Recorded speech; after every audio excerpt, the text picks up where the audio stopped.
श्रीमान महागणाधिपतये नमो नमः।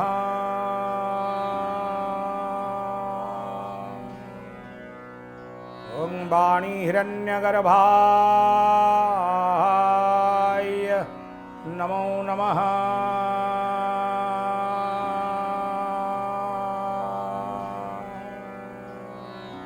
ओम श्रीं जगन्नाथादिचतुर्धामूर्तये नमो नमः।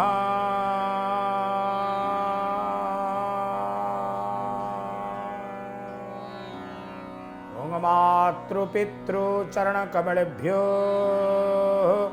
नमो नमः।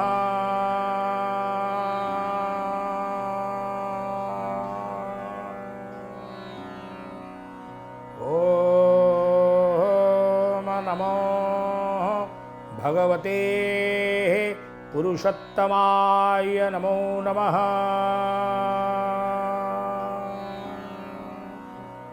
ओम नीलाचलनिवासाय नित्याय परमात्मने बलभद्र सुभद्राभ्यां जगन्नाथाय ते नमः। जय जय जगन्नाथ, जय जय जगन्नाथ, जय जय जगन्नाथ। कालिया शांत महाप्रभु श्री श्री जगन्नाथंकर अभय चरणारविंद जुगलरे अनंत कोटि दंडवत प्रणाम मणिमा अनंत कोटि दंडवत प्रणाम। जनंको विष्णु प्रायमणे नमई तहांक चरणे तुंडे बोलई हरि हरि भो जगन्नाथ दैतारी भो जगन्नाथ दैतारी। वंदे श्री पुरुषोत्तमं प्रतिदिनम नीलाद्रिनाथम हरि। आज पवित्र अधिमास पुरुषोत्तम मासर सप्तविंशतम अध्याय। ये अध्याय को श्रवण द्वारा आमर समस्त पाप खंडन। महाप्रभु कल्याणमय ठाकुर श्री जगन्नाथंकर अपार कृपा करुणा द्वारा ही आज आमे ये पवित्र महात्म्य को मलमासर पवित्र महात्म्य को श्रवण करिवार सुजोग भगवान ही दे आउ कई देना को माध्यम भी हो जो माध्यम भी हो शुनिवार कहिवार जो आशीर्वाद प्रभु प्रदान करिछंती यह प्रभुंकर कृपा बोली जानिबा पड़ी। नारायण नमस्कृत्यं नरं चैव नरोत्तमं देवी सरस्वती व्यासं तदो जयो मुदीरयते मुखं करोति वाचालं पंगुलंगयते गिरि जत्कृपां तमहं वंदे परमानंद माधव। महालक्ष्मी पचारुछंती महाप्रभु प्रदान करुछंती ए समस्त दान कथा श्रवण करि सारिबा परे महालक्ष्मी पचारुछंती ए समस्त कथा तो मु सुनिली। रजत दान कले कौन हम, सुवर्ण दान कले कौन हम, शस्य दान कले कौन हम। ए दान करी ए दानर तो फिर पुण्य अच्छी पाप अच्छी। मनुष्य पाखरे आम पाखरे पाप अच्छे एवं पुण्य अच्छे। आम एत मरीजा आमर एत चित्रगुप्त पाखक आमर पंजिका जीव आमर पापर गोटे लिस्ट अच्छी पुण्यर गोटे लिस्ट अच्छी। आम मनरे जदि किसी भावी देइथबा कहा प्रति कौन से लोकटा मरी जाऊ बोली ताकू विष देदबा बोली ताकू छुरी मारी दे बोली तार धन हरण कर दे बोली ता मध्य पाप एवं ताहा मध्य खातारे लेखा होइकी रहिबो। जड़े पुरा काल रे जड़े ब्राह्मण थी से दुराचारी थी से परधन हरण करुथिले पर स्त्री हरण करुथिले पर कथा श्रवण करुथिले निशाद्रव्य पालन सेवन करुथिले तो विविध प्रकार कुकर्म रे सब बळे लिप्त होई था। दिने परि गला बळे जाउछंती भगवान श्रीहरिंग श्रीमंदिर महाप्रभु मंदिर को तुलसी धरचंती। ब्राह्मण लोक तो निजर नित्यकर्म को मध्य भूली न था। निजर जो नित्यकर्म मु जने ब्राह्मण मोर नित्यकर्म कौन मुझे यहाँ भूली गली सर्वशेष हो गला। सबू करी निजर धर्म निजर कर्म निजर विचारधारा को पाखे रखिबार से जेते कुलाचार दुराचारी हेले मध्य सकाळ उठिकरी से निशा द्रव्य खाई यार तुलसी टिके धरी पानी टिके धरी फूल टिके धरी गाँ मंदिर को जीवे गाँव मंदिर पूजक सी पानी टिके देवे फूल टिके देवे आसिले तेल संसार चलिए गला बेलू से फूल तुलसी नहीं गला बेलू कौन करेंगे से फूल तुलसी तक महाप्रभु पर देइछंती अत्यंत निशाग्रस्त अवस्था से सेठारे पड़ी जाइछंती तांकर मृत्युवरण हो जमलोकरु देवलोकरु आसिले जेतेबेले चित्रगुप्त पाखरे पांजी थुआला पांजी पढ़ाला कहला अरे अरे अरे ये लोकटा तो किछि ता जीवन रे भल कर्म करि नाइ किंतु शेष मुहूर्त रे मरिबा समय रे भगवान श्री गोविंदंकर श्री चरणारविंद तले टिके तुलसी पानी प्रदान करिछि यार 3 घड़ी पुण्यतम पुण्य ये फल प्राप्त हब जीवन काल भितरे जो जन्म ठारू मृत्यु समय पर्यंत जो काल जो समय जो वर्ष आम 60 वर्ष 70 वर्ष 50 वर्ष बंचिले ए जन्म भितर से जेतिकी वर्ष 60 वर्ष बंचिचंती ए 60 वर्ष भितर 3 घड़ी ही से पुण्य अर्जन करिचंती तो तांकु डकाला तो डकाला पचरा गला कि रे बाबा तमे वर्तमान ए सारा जीवन जन्म ठारू मृत्यु पर्यंत तमर समस्त समय भितर सबु समय तमर पाप राशि रे बुड़ी की रही तमे एवं 3 घड़ी तमर पुण्य रही अति महापुण्य तमे करिछ 3 घड़ी तमे कहा को आग भोग करिवो आग पाप भोग करिवो ना आग पुण्य भोग करिवो ब्राह्मण सी भारी चालाक लोक सी कहला आज्ञा मोर तो सबु जीवनटा जाक तो मोर पाप भोग करिछि भोग करिवि जो 3 घड़ी मोर पुण्य अर्जन करिछि से 3 घड़ी पुण्य को आग सुख प्राप्त मु हो जाए तापर तो दुख रे पड़ी अत्यधिक दुख पाई पाई जीवन आउ थिबो जे सुख को लाभ करिबा सुखर रस आस्वादन मु करि परिबि तेणु आग मु सुख भोग आशा करुछि ठीक अछि तो कहि तांकर घड़ी देखि कहले कहले ये जो 3 घड़ी पुण्य करिछि ये स्वर्ग रे इंद्र होई बसिबार सुजोग आकु दिया जाऊ तो तब देवपति गुरु बृहस्पति को डाका गला एवं तांको निर्देश करागला ए व्यक्ति को 3 घड़ी इंद्रासन दिया जाऊ इंद्रपुर रे वैजंतपुर इंद्र जो पुर रे रहंती ताकू कहा जाए वैजंतपुर तांगर महल ना से पुर रे इंद्रासन रे से व्यक्ति को 3 घड़ी समय दिया गला राजा आइकरी बसिले राजा एतले बसिले इंद्र तांको आसन रु पळेले समस्ते जे जुआर गले 3 घड़ी भितरे ये चिंता कले कले मोर तो 3 घड़ी पुण्यात्मा समय मुठी आ रही पारिबे नै से कौन कले ना इंद्रपुर स्वर्ग रे जहाँ जहाँ सब भल भल जिनस थिला ये समस्त के दान करने को लगिले अगस्त्य को विश्वामित्र को कामधेनु दान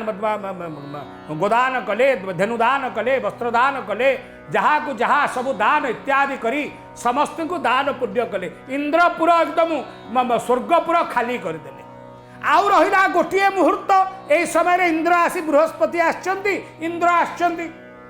इंद्र के मुहूर्त सरीज तो सब सरीज ये बुद्धिमान कार्य करी कहले देख इंद्र को डाकिले कहले देखंतु मु आपण को इंद्रासन को आपण को दान करुछि बिली कही जो मुहूर्तटी तांकर आ बाकी थिला इंद्रासन रे बसी राजा आइथिले एक मुहूर्त थाई से इंद्रासन को इंद्र को दान कले दान करी से एपरी पुण्यवंत हले जे से पुरा काल रे विरोचनर पुत्र महाबली दानवीर बलि रूप से जन्मग्रहण करथिले तेणु ये दानर परिमाण परिणाम दानर विषय विचारधारा अत्यंत गहन बिली भगवान महालक्ष्मी के कहउछन्ति श्रीकृष्ण उवाच सुण ग लक्ष्मी व्रत कथा जने न लागे भव व्यथा पूर्वरे वीर बाहु नृप प्रजारंजन सुर भूप महालक्ष्मी कहउछन्ति तमे तो दान पुण्य कथा सुनिल कौ दान द्वारा कौन हुए दान करी किमती विरोचनर पुत्र बलि रूपरे जन्म ग्रहण करी दान वीर बलि रूपरे स्वयं भगवान छड़यसी विक्रमणम बलि मद्भुत भावनम बलिर दर्पनाशन करबा पाई भगवान छलना करी बलि द्वार जाई छिड़ा आइथिले भवन भिक्षाम देहि कौन जाइए बलि की से कौन बद्ध कर बलि की छलना करी ताकू तार तार गर्व को नाश दर्प को नाश करथिले बलि को पाताल रे बासर करने को कहते छलयसी विक्रमणम बलि मदभूत वामनम पदनख निरजनित जन पावनम केशव ध्रुत वामन रूप स्वयं बलि को छलना करी से ताकू तार दर्पनाश करथिले कहली शुण ग लक्ष्मी व्रत कथा जिणे न लागे भव व्यथा ये जो महान व्रत मेनका पंचक आदि व्रत आमर चली वर्तमान मलमासर ए व्रत कथा कहते तमें श्रवण कर दान पुण्य कथा श्रवण कल व्रत कथा श्रवण कर पूर्वरे वीर बाहु नृप प्रजारंजन सुरभूप ताहांक भार्या जशोमती धनाभिमान बती सती कहले देख पुरा काल रे जड़े नृप थिले प्रभर प्रजारंजन एवं तांकर बाहुरु वीरबाहु नामक राजा से प्रजा मानू पुत्रवत स्नेह करुथिले राज्य रे वास करुथिबा गो महिषादि समस्त पशुपक्षी मानू मध्य से दिव्य ज्ञान रे दर्शन करुथिले दिव्य ज्ञान रे तांकर सेवा करुथिले दुख सुख भल मंद तांक कथा से बुझुथिले ये होचे रजांकर कर्तव्य रजांकर स्वधर्म तेणु एवं प्रजारंजन प्रजा मान को सुखरे देखी वीरबाहु नामक राजा से निजे सुखी होते मो प्रजा माने खुशी रे अछंती माने मु खुशी रे अछि ताहांक भार्या जशोमती धनाभिमान बती सती ताहांकर भार्या जशोमती से टिके धनाभिमान मोर रजांकर मोर एतिक सुना अच्छी रूपा अच्छी घर अच्छी द्वार अच्छी बाड़ी अच्छी 5टा होटेल 10टा घर 5 एकर 10टा गाड़ी 50 बरी सुना 10 महल कठा हाँ बिली स्त्री लोक मानकर टिके धनाभिमान रहे या स्त्री लोक मानकर स्वाभाविक गुण बारा तांकर प्रकृति बेस टिके स्वाभिमान गुण रहिबो जे हाँ मु टिके धनशाली लोक मोर सुना अच्छी रूपा अच्छी घर अच्छी द्वार अच्छी गाड़ी अच्छी मोटर अच्छी मो स्वामी या स्वाभाविक रहिबो ताहांक भार्या जशोमती धनाभिमान बती सती मंडन नामे एहे मंत्री ताहांक भार्या गुणवती वीरबाहुंकर राजा कर मंत्री होउचंती मंडन नामक तांकर राजा मंत्री वीरबाहु नामक राजांकर मंत्री नाम होउची मंडन मिश्र जे होउचंती वीरबाहुंकर महामंत्री राजगुरु एवं तांकर स्त्रींकर नाम होउची महामंत्रींकर स्त्रींकर नाम होउची गुणवती राजांकर स्त्रींकर नाम होउची जशोमती मंत्रींकर स्त्रींकर नाम होउची गुणवती मंत्री राजांकर स्त्री जशोमती टिके स्वाभिमानी टिके अभिमानी टिके अहंकार युक्त धन धान्य परिपूर्ण होइथिबारु से निजको टिके अहंकार युक्त भितर रही था मंडन भुज बले थाई मही सुखरे से पाड़ई रागी रानी गर्भरे पुरी थाई दान व्रतादि न जानई राजा से सब बड़े दान पुण्यादि कर्म इत्यादि करुथा रानी सब दान पुण्यादि कर्म को से पसंद करते ना क्या को दबा क्या को नबा क्या को टिके जल दान करवा वस्त्र दान करवा सुवर्ण दान करवा भल मंद अच्छी तार आज अभाव पड़ी टिके दान करवा तार आज किसी असुविधा आज दान करवा ए दिगरे जशोमती मन मुठुर न था मंडन मिश्र स्त्री जब गुणवती से मध्य मंडन मिश्र महामंत्री राज्य को पालन करुथा रानी गर्भरे पुरी थाई दान व्रतादि न जानई रानी गर्भवती थांती एवं दान व्रतादि क्या कौन दबा को कहले नाक ऊपर को पड़ो मुह बुले देवे हाँ दबा कथा किसी कहना बाबा नबा कथा अच्छी कह कौन दौचु दे कौन नहीं सुध मूल को दे बाबा सुध मूल हिसाब कर दे बाबा सुना दे रूपा दे टंका नहीं पतर नहीं नबा कथा क्या हाथ टेकिकी दबा आउ तांकर नथिला इपरी केते काल गत दुईटी पुत्र हेला जात एमिति केते दिन गला परे रानी जशोमती गर्भवती थिले दुई गोटी पुत्र तांकर जन्म हेले दुईटी पुत्र जो जन्म हेले घर भितर राज दरबार रे पुओ जन्म होइछ भारी आनंद रसगोला बंटा हला नाम कीर्तन हला राजा प्रजा माने जानिले जे राजांग वीरबाहु दुईटी संतान पिता होइछंती लोकमाने मध्य आसी रानी जशोमती को अभिवादन ज्ञापन कले शुभकामना कले जाहु रानी दुईटी पुत्रर जननी रूप में परिचित हेले एमंत प्रकार सुख आसर रे राज दरबार राजा प्रजा आनंद रे चलिले एपरी केते काल गत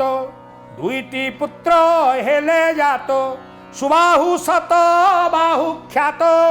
समय अधिमास प्राप्त तांकर दुईटी पुओ गोटे सुबाहु गोटे सतबाहु जाइकिरे तले पुओटीए हेइचंती रानी गले मंडन मिश्रंकर स्त्री जे होचंती गुणवती महामंत्रींकर स्त्री जाइकिरे टिके राजांकर तले रानी जशोमती पाखु गले जे तांकर पुओ होइछि तांको सुख तांको टिके बधाई जणैबा तांको टिके छिड़ाबा बोले जाई रानी तांको पाखरे पहुंचे जशोमती से बार पाई दिने मंडन भार्या जाई केवल रानी भोग देखी कहिले गुणवती सेखी गुणवती जाई पहुंचले मंड तांकर जशोमती पाखरे पुओ जोड़िए सतबाहु सुबाहु सतबाहु छोटे पिला बाल गोविंद से लीला करुछंती जशोमती बसचंती एवं गुणवती जाई पहुंचले गुणवती के देखिकी जशोमती हृदय भितर कहीं आनंद संचार है गुणवती चाहती पुओ तले होती राजा घरे पुओ होती दान पुण्य करवा कथा क्या दबा नबा कथा कहले मुह एडिक बड़ हो जाए जशोमती रानी तेणु गुणवती जाइए देखिले केवल रानी भोग देखी कहले गुणवती सखी हे सखी सर्जन संपत्ति हे सखी सर्जन संपत्ति परोपकारे लागे नीति कहले हे माँ रानी कहले कहले जो संपत्ति आपण कमैचंती ए संपत्ति परर उपकार लागिले ही संपत्तिर मर्यादा रही था जदि संपत्ति परर किसी उपकार लगे न पारिला मो माटी तले 5000 भरी सुना जहा संपत्ति की भोग न करिबा बा संपत्ति को पर उपकार न लगैबा ताहा रानी गुणवती कहले कहले जशोमती ये जो संपत्ति अच्छी पुओ जोड़ी होती किसी दान क्या सुना रूपा टंका पैसा वस्त्र धन जल किसी दान इत्यादि कर हे सखी सर्जन संपत्ति परोपकारे लागे नीति ए अधिमास व्रत देख मनरे संशय न रख कहले देख ये जो पवित्र अधिमास चली पवित्र पुरुषोत्तम मास चली ए अधिमास रे भगवान तुमको जोड़िए संतान दे सुबाहु एवं सतबाहु भगवान पुरुषोत्तमंकर अपार कृपारु पुरुषोत्तम मासरे पुत्र संतान आपणकर जात होइछि आम मन भितर किछि लोक मध्य प्रश्न पचारिछन्ति आमको जे मासरे संतान संतति जन्म हेले तांकर भाग्य तांकर जन्म तांकर विचार कौन हुए से सेतिके सौभाग्यवंत बोली ये पुरुषोत्तम मासरे जन्म ग्रहण करते काल रे जे जन्म ग्रहण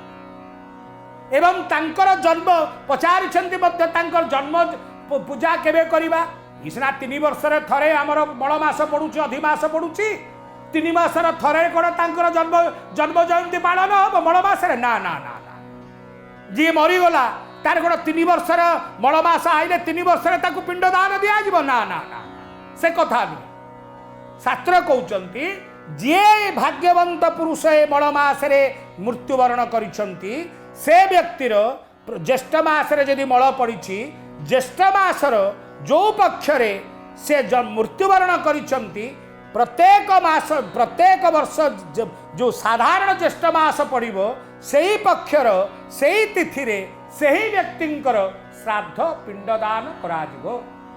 एवं जे जन्मग्रहण करिसंती सेही संतानर तार सेही मास सेही पक्षरे ही तार सोनक्षेत्र पूजा षष्ठी मार्कंडी पूजा इत्यादि अनुष्ठित हो तेणु ये अधिमासरे किछि दान पुण्यादि कर्म कर जशोमती उवाच गुणवती ठारू ए कथा श्रवण करी महाराणी जशोमती कहउचंती ଶୁଣ ହେମନ୍ତ ସଖୀ ଗିର କହନ୍ତି ଅବଜ୍ଞା ଉତ୍ତର ଆମ ରାଜ୍ୟରେ ପ୍ରଜାଗଣ ତୀର୍ଥବ୍ରତାଦି ପ୍ରତିଦିନ କରି ଯେ ପୁଣ୍ୟ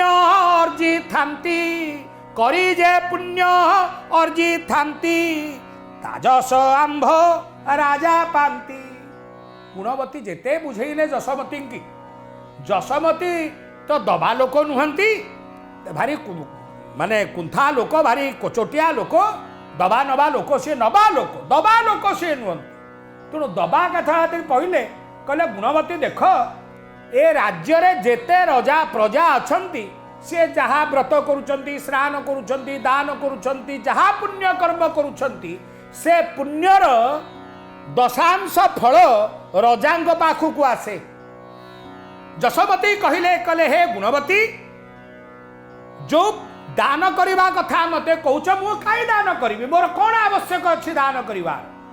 ମୋ ରାଜ୍ୟରେ ପ୍ରଜାଗଣ ମାନେ ଯୋଉ ଦାନ ପୁଣ୍ୟ ବ୍ରତ ଉପବାସ ଇତ୍ୟାଦି କରୁଛନ୍ତି, ସେହି ବ୍ରତ ଉପବାସୀ ଦାନ ପୁଣ୍ୟର 50% ଅଂଶ ରଜାଙ୍କ ପାଖକୁ ଆସିଥାଏ ସ୍ୱତଃପୁତ ଭାବରେ। ଆମେ କ'ଣ ଯଦି ଭଲ କର୍ମ କରିବା, ସେ କର୍ମର ପୁଣ୍ୟ ଫଳ ରାଜା ଭୋଗ କରିଥାନ୍ତି। ରାଜା ଭୋଗ କଲେ ରାଜ୍ୟବାସୀ ସୁଖୀ ହୁଅନ୍ତି, ରାଜ୍ୟରେ ଧନ ଧାନ୍ୟ କୃଷି ସମସ୍ତ ଉନ୍ନତି ହେଇଥାଏ। ତେଣୁ ରଜା ତାକୁ 50% ଅଂଶ ଭୋଗ କର। ସେ ପୁଣ୍ୟ ବଢ଼ୁ ଆମ୍ଭେ ବଡ଼ ଆଉ କିମ୍ପାଇ ବ୍ରତ ଲୋଡ଼। କହିଲେ ଆଉ କାହିଁ ମୁଁ ବ୍ରତ କରିବି, କାହିଁ ଦାନ କରିବି, କାହିଁ ପୁଣ୍ୟ କରିବି? ମୋ ପ୍ରଜାଗଣ ତ ମାନେ କରୁଛନ୍ତି, ଯାହାଙ୍କ ପୁଣ୍ୟ ବଳରୁ ମୁଁ ରଜା ହେଇ ବସିଛି, ମୋର ରାଜା ହେଇଛନ୍ତି, ମୁଁ ରାଣୀ ହେଇଛି, ମୋର ଯୋଡ଼ିଏ ପୁତ୍ର ସନ୍ତାନ ଜାତ ହେଇଛନ୍ତି, ମୁଁ ଆଉ ଦାନ ପୁଣ୍ୟ ବ୍ରତ ଇତ୍ୟାଦି କରିବା ପାଇଁ ଇଚ୍ଛୁକ ନୁହେଁ। ଶରୀର ଶୋଷଣର ଛଡ଼ା ଯେ କର୍ମ ଆମ୍ଭ ତାହା ଲୋଡ଼ା। କହେ ହଏ ଗୁଣବତୀ, କି କଥା ତମେ କହୁଛ? ଖାଇ ପିଇ ଆନନ୍ଦରେ ଆମ୍ବ ପଣସ ରାବିଡ଼ି ଛେନା ସର କାନିକା ଘିଅନ୍ନ ଖାଇ ପିଇ ଆନନ୍ଦରେ ମୁଁ ରହିବିନି କାହିଁ? ହାଏ ଉପାସ ଗୁଡ଼େ କରି ଶରୀରକୁ ଶୁଷ୍କ କରି ଶୁଖେଇ ପାଣି ନ ପିଇ ଏକ ବକତ ଖାଇ ଏ ଶରୀରକୁ କାହିଁ ମୁଁ କଷ୍ଟ ଦେବି? ନା ନା ନା ନା, ମୋ ଦେହତି ହେବନି। ମୁଁ 5 ବକତ ଖାଇବି, 18 ବକତ ଗାଧେଇବି, 16 ବକତ ଯାହା ମୋ ଇଚ୍ଛା କରିବି, ମୋ ପାଇଁ ସମସ୍ତେ ଖାବ କରୁ। ଏଗୁଡ଼ାକ କଷ୍ଟ ଦେବା ମୋ ଶରୀରକୁ ଠିକ୍ ନୁହେଁ। ଶରୀର ଶୋଷଣର ଛଡ଼ା ଯେ କର୍ମ ଆମ୍ଭେ ତାହା ଲୋଡ଼ା। ଏପରି ବଚନ ନିରାଶ, ଏପରି ବଚନ ନିରାଶ ଶୁଣି ଚଳିଲା ନିଜ ବାସ। ଆମେ ଏତେ କଥା କହି କହି ଯଦି ଆପଣ ବୁଝିବେନି ଯେ ବଳବାସ ପରି ପବିତ୍ର ବାସ ନାହିଁ, ଆଉ କ'ଣ ଆପଣଙ୍କୁ ଆମେ ବୁଝେଇବା ବୋଲି କହି ନିଜ ବାସକୁ ନିଜ ସ୍ୱଗୃହକୁ ଆସିଲେ। କେତେ ଯେ ଦିନ ଗଲା ପରେ ରାଜାର 2 ପୁତ୍ର ମଲେ, ଅଧିମାସକୁ ନିନ୍ଦା କଲା, ରାଣୀଙ୍କୁ ଘୋର ଜର ହେଲା। କେତେ ଦିନ ପରେ ଭାଗ୍ୟର ଚକ୍ର, କାଳର ଚକ୍ର, କାଳಂ କଳୟତାମହଂ, କାଳର ଚକ୍ର ସବୁବେଳେ ବୁଲୁଛି। ଆଜି ଗରମ ହେଉଛି, କାଲି ବର୍ଷା ହେବ, କାଲି ବର୍ଷା ଅଛି, ପରଦିନ ଥଣ୍ଡା ହେବ, ଆଜି ଦିନ ଅଛି, ଆଉ ଟିକେ ପରେ ରାତି ହେବ। କେତେ ଦିନ ଗଲା ପରେ ରାଜାଙ୍କର ଯେଉଁ 2 ପୁତ୍ର ରାଣୀଙ୍କର ସୁବାହୁ ଏବଂ ଶତବାହୁ କୌଣସି କାରଣରୁ ସେମାନେ ମୃତ୍ୟୁବରଣ କଲେ। ଅଧିମାସକୁ ନିନ୍ଦା କଲା, ରାଣୀଙ୍କୁ ଘୋର ଜର ହେଲା। ଧୀରେ ଧୀରେ ସଙ୍କଟ ଆସି ପଡ଼ିଗଲା। ଦୁଃଖ ଯେତେବେଳେ ଆସିବ, ସେ ସାଙ୍ଗସାଥି ଭାଇ ଭଉଣୀକି ଧରିକିରି ଆସିବ। ଦୁଃଖ ସେମିତି ଆସେନି, ଏବଂ ସେ ଦୁଃଖ ଗୁଡ଼ାକ ସାଙ୍ଗସାଥି ଭାଇ ଭଉଣୀକି ଧରିକିରି ଆସିବ। ଆସି ପହଞ୍ଚିଗଲେ, ପୁଅ ଚାଲିଗଲା, ବାପା ଦୁର୍ବଳ ହେଇଗଲେ, ରାଜା ଦୁର୍ବଳ ହେଇଗଲେ, ରାଣୀଙ୍କର ମନ ଭାଙ୍ଗିଗଲା ଏବଂ ଅଧିବାସକୁ ନିନ୍ଦା କରିଦେଲେ। ତାକୁ ଏଇସବୁ କଥା ଭିତରେ ରାଣୀ ବଡ଼ ରୋଗର ବ୍ୟାଧିରେ ଜ୍ୱରରେ ପଡ଼ିଗଲେ। ଜାଣିଲେ ଦୁହେଁ ନିନ୍ଦା ଫଳ, ଏ ଦଶା ହୋଇଛି ଆମ୍ଭର। ଯେତେବେଳେ ବିପଦ, ଯେତେବେଳେ କଣ୍ଠାଗ୍ରତ ନାସାଗ୍ରେ ପାଣି ପଶିଲା, ସେତେବେଳେ ଯଶୋମତୀ ରାଣୀ ଜାଣିଲେ ଯେ ମୁଁ ଅଧିମାସକୁ ନିନ୍ଦା କରିଥିଲି, ଦାନ ପୁଣ୍ୟକୁ ନିନ୍ଦା କରିଥିଲି, ପରୋପକାର ଧର୍ମାୟ ପାପାୟ ପରପୀଡ଼ନ ଏ ଭାବନାକୁ ମୁଁ ନିନ୍ଦା କରିଥିଲି। ତେଣୁ ପାପ ପୁଣ୍ୟ ଉପବାସ କରି ଶରୀରକୁ ଶୁଖେଇବା, କଷ୍ଟ ଦେବାକୁ, ଏହା ଉପବାସକୁ ନିନ୍ଦା କରିଥିଲି। बोली मोर आज एपरी दुर्घटना घटिला एपरी पुत्र माने अकाल वियोग कले मो शरीर व्याधियुक्त ही मु रोगरे पड़िली जानिले दुहे निंदा फल ए दशा होई छिया मोर हे चक्रधर परिकर हे चक्रधर पारिकर बोली वहिले निरंतर बोली वहिले निरंतर आहे चक्र नारायण आहे मा कालिया शांत आहे बड़वान ठाकुर आहे पुरुषोत्तम जगन्नाथ तुम्हें ही पार कर तुम्हें ही रक्षा कर तुम्हें ही आमको निरस्त परित्राण कर बोली वहिले निरंतर हे चक्रधर पदे मन कि बेसी हे बोले नारायण हे चक्रधर पदे मन निवेशी बोले नारायण हे चक्र नारायण हे चक्रधर हे वैकुंठ विहारी हे पुरुषोत्तम हे जगन्नाथ आपणଙ୍କ चरणारविंदरे ए मन निश्चल रहू आपणଙ୍କ चरणारविंदरे ए मन स्थिर रहू भक्ति रहू एतिक ही आपणଙ୍କ पाखरे प्रार्थना एतिक ही आपणଙ୍କ निकटरे निवेदन प्रभुଙ୍କ चरणारविंदरे जशोमती एवं वीरबाहु नामक राजा प्रभुଙ୍କ चरणारविंदरे समर्पित होई निजर दोष निजर त्रुटि को क्षमा मागी प्रभुଙ୍କ चरणारविंदरे से समर्पित होई निज जीवन को अतिवाहित कले कृष्णाय वासुदेवाय देवकी नंदनाय च नंदगोपकुमाराय गोविंदाय नमो नमः इति श्री पद्मपुराणक्त श्री पुरुषोत्तम महात्म्ये मेनका पंचक